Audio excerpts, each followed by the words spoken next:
Welcome to Omega India TV news. వ్యవసాయ కూలీల సమస్యలను పరిష్కరించాలని శుక్రవారం కలెక్టరేట్ లో సిఐటియు ఆధ్వర్యంలో ధర్నా నిర్వహించారు. వ్యవసాయ కార్మిక సంఘం రాష్ట్ర అధ్యక్షురాలు పద్మ మాట్లాడుతూ ఉపాధి హామీ పనులు చేసే స్థలంలో తాగునీరు, టెంట్, మెడికల్ కిట్ ఏర్పాటు చేయాలన్నారు. ఉపాధి హామీ కూలీ పనులను 200 రోజులకు పెంచాలని డిమాండ్ చేశారు.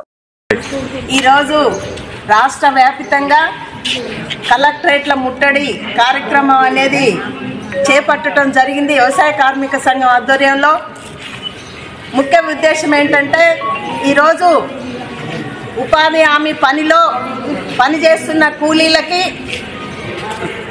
ఇప్పటికీ 6 వారాలు, 7 వారాలు, 10 వారాలు అవుతున్నా కూడా బిల్లులు రాని పరిస్థితి ఉంది. వాళ్ళకి వెంటనే బిల్లులు ఇవ్వాలని, అట్లాగే పని ప్రదేశాలలో ఎలాంటి సౌకర్యాలు లేవు. పని ప్రదేశాలలో వాళ్ళకు మంచినీటి సౌకర్యం కల్పించాలి. అట్లాగే టెంట్లు ఇవ్వాలి, మెడికల్ కిట్ ఇవ్వాలి. పనిముట్లు కూడా 2006లో ఇచ్చిర్రు, గడ్డపార, తట్ట ఇవి ఇప్పటి వరకు కూడా ఎక్కడ కూడా ఇవ్వలేదు. అందుకని ఈరోజు గడ్డపార మొనబెడితే 150 రూపాయలు అవుతుంది. గవర్నమెంట్ మాత్రం ఒక్క పైసా ఇవ్వట్లేదు వాళ్ళకి. అందుకని పని చేస్తే కూడా ఇలా 300 రూపాయలు కూలని ఇలా పేపర్కే పరిమితం అవుతున్నారు. ఆడ పని చేస్తే 100, 150 తప్ప ఎక్కువ రావట్లేవు.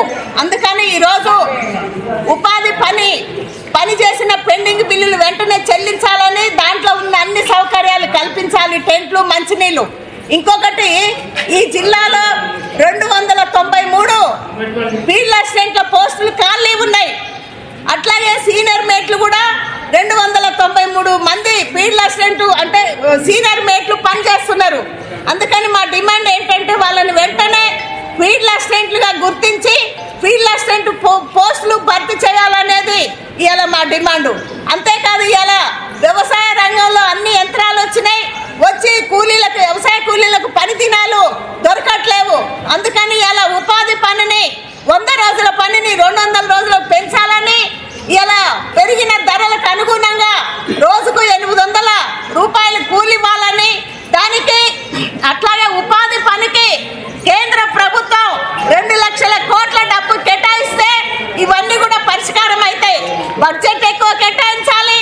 అంతేకాదు, ఇలా కేంద్రంలో ఉన్న నరేంద్ర మోదీ ఆయన అధికారంలోకి వచ్చిన కాంచి కూడా ఈ పనిని అసలు ఈ పనిని తీసేయాలని, దీన్ని నిర్వీర్యం చేయటానికి అక్కడ కుట్ర చేస్తున్నారు.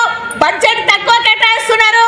అందుకని వ్యవసాయ కార్మిక సంఘం దేశవ్యాప్తంగా కూడా ఉపాధి హామీ పనిని పకడ్బందీగా, ఆ చట్టాన్ని పకడ్బందీగా కాపాడి వ్యవసాయ కూలీలకు పని దినాలు పెంచాలని ఈరోజు మేము ధర్నా చేయటం అనేది జరుగుతుంది.